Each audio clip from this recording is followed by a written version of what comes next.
even if we ain't got no clue. Amerisplaining with Walter. Hey! Welcome to Amerisplaining with Walter. And I'm your host, broadcast legend Walter Brohahahaha.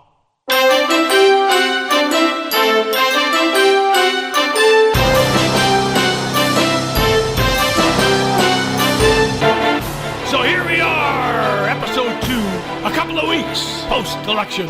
And here I am, still sitting on my comfy lawn chair, on my comfy veranda, beside my comfy lake, in a complete state of comfy despair. But all is not lost, because we're 3 levels beyond. All is not lost.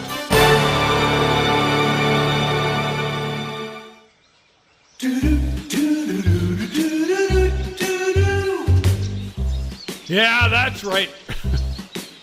Who the hell am I trying to kid? At least 3 levels beyond all is not lost.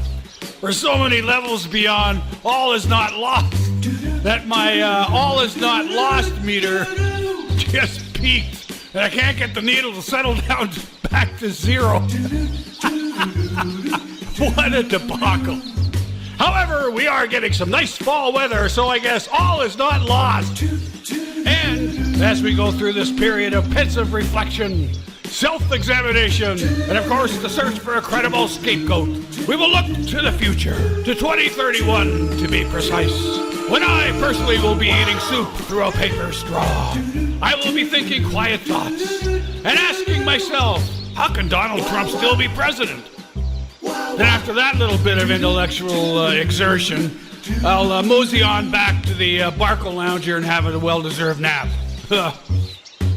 Anyway, I do have some very interesting Amerisplaining to do in this episode, kind of in the form of a thought experiment. Not the famous ones like the trolley problem or Schrodinger's cat, but rather a thought experiment, or maybe we should call it a fraught experiment, based on the cabinet picks that Donald Trump has already proposed. And of course, the sub-cabinet level appointees who will occupy the West Wing. I call it the Audubon Conundrum.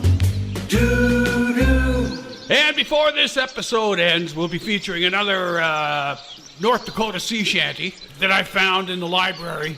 The title of this one is the Yum Yum Titty Song. And even though it was composed about 135 years ago, I think you'll actually find it could have been written about a year ago. It's that relevant. And of course illustrates how language usage changes over the decades. And let me tell you, the Chagrin Falls Glee Club and Male Chorus sure stretched their tonsils on that one. Okay, here we go. The Audubon Conundrum. First, I'll start off with a little bit of a history of one of the most famous ornithologists who just happens to be American. Well, he ended up being American. That's John James Audubon, born in 1785 in Haiti, but he bounced around between the West Indies and Europe and finally made his way to the United States. His claim to fame, obviously, was the book that he published in around 1837 or so called The Birds of America. It took the world by storm because it featured the stunning artwork done by Audubon himself. The field research was incredible. The colors vivid, the details very detailed.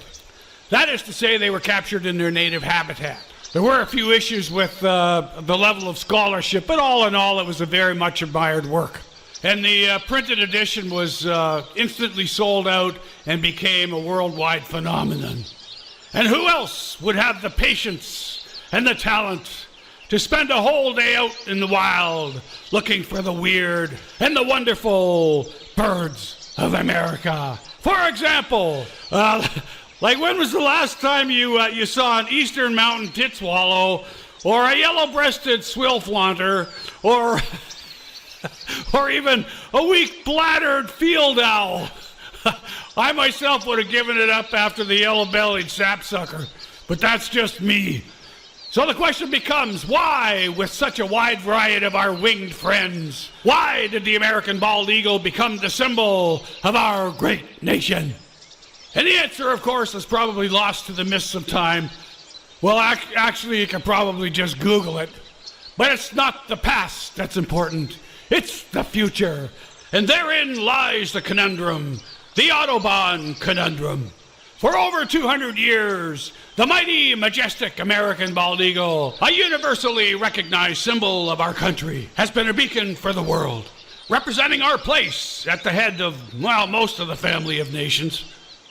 I mean, who can ever forget the first time they see a bald eagle swooping down on an unsuspecting salmon that's been stranded at low tide in the many river estuaries found between Alaska and Louisiana, pecking their eyes out before engorging themselves on the rest of the carcass. Because as every American bald eagle learns at a very young age, if your enemy can't see you, they can't beat you. And that, I believe, is the best analysis of the last 75 years of American foreign policy. But with the new administration, we're going to need a new bird. So which bird should we nominate to represent America? The new and improved, MAGA, foaming at the mouth, America. Should it be the red-bellied woodpecker? Or maybe the semi-palmated plover? I hate to see what a fully palmated plover looks like, for God's sakes. Or maybe even the mighty greater prairie chicken. Imagine a prairie chicken grasping a quiver full of arrows. But I think there's only one clear choice here, and that's the American crow. And I'll tell you exactly why after a short break. Amerisplaining with Walter. Hey!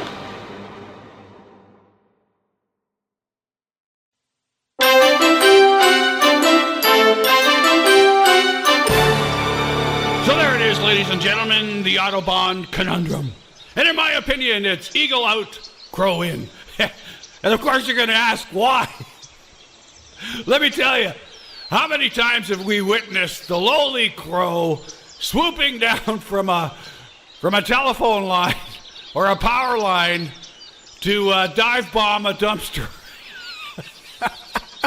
Or a couple of crows fighting over some 3-day-old fries laying on the sidewalk, slathered in ketchup. You can't get more MAGA than that. Either of those two scenarios would be a perfect representation of the new MAGA America. Yes, keep those cards and letters coming in, people. And of course, the irony is that even though they're being satiated constantly by the orange Dr. Feelgood, and of course, let's not forget the sordid collection of designated minions that spew the MAGA line.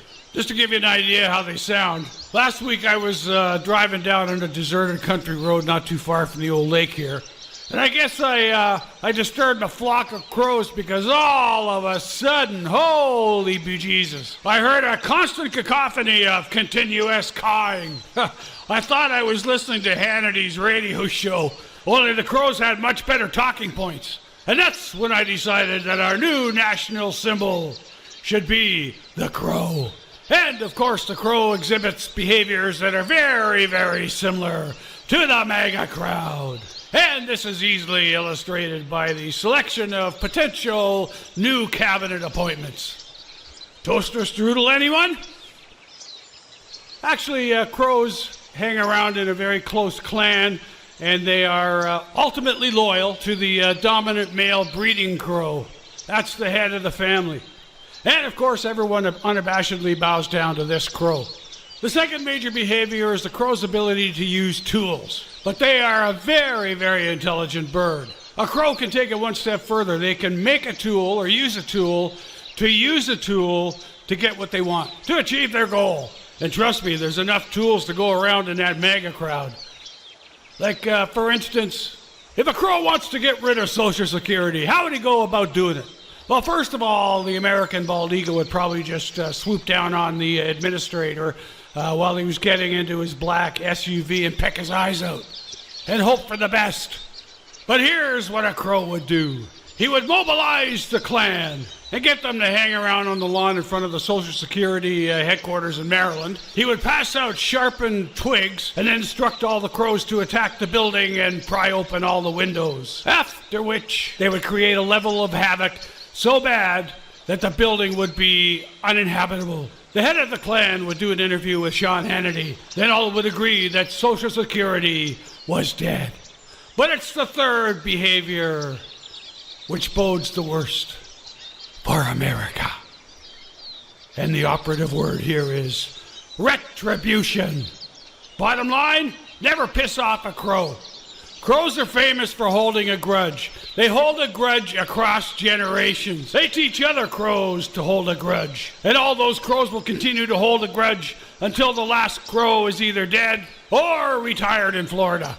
And judging from the cabinet picks that are potentially going to be part of the next administration, it's the retribution that we have to worry about. So that's the Audubon Conundrum in a nutshell.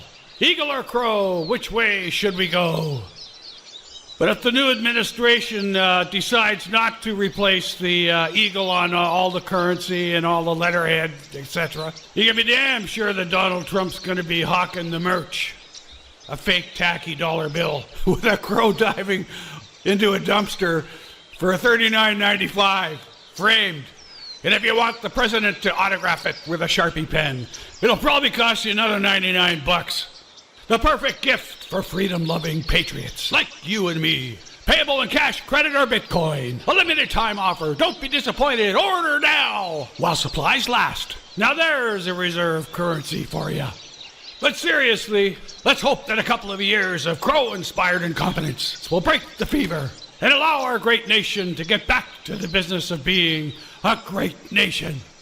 Well, as promised, the Chagrin Falls Glee Club and Male Chorus are now going to sing another North Dakota sea shanty from the dusty shelves of the Chagrin Falls Public Library. And as we approach the anniversary of the attack on the Capitol, just keep in mind that this North Dakota sea shanty was composed, about 130 or so years ago. The actual name of the composer has been lost in the mists of time, but we can still tip our hats to his genius, just knowing that the Audubon Conundrum will be resolved sometime in the future. So here we go, the Yum Yum Titty Song. Ready, boys?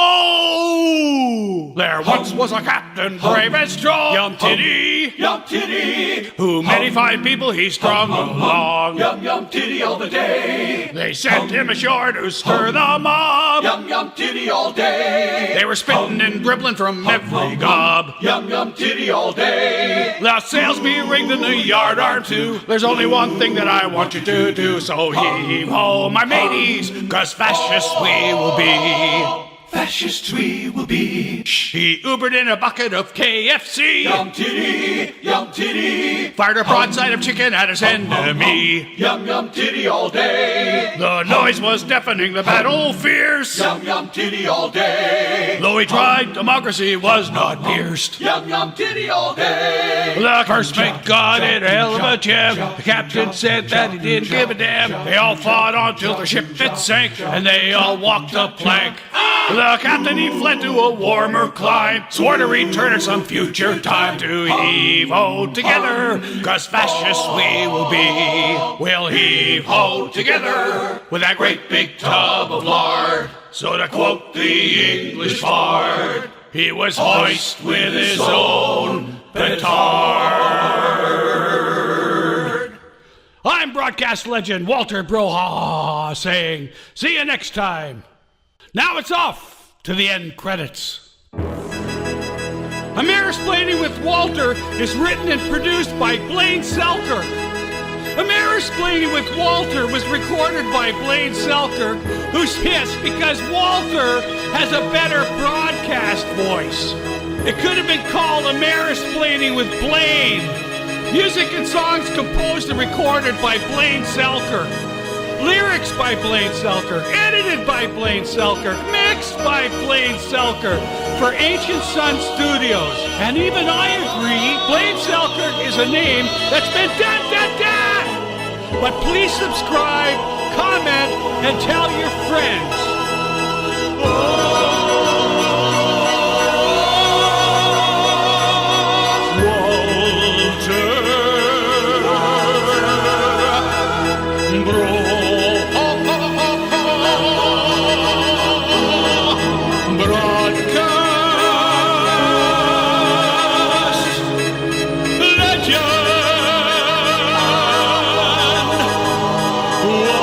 Walter facing trials of job to bring the news to your home. His ex-wives hate him so.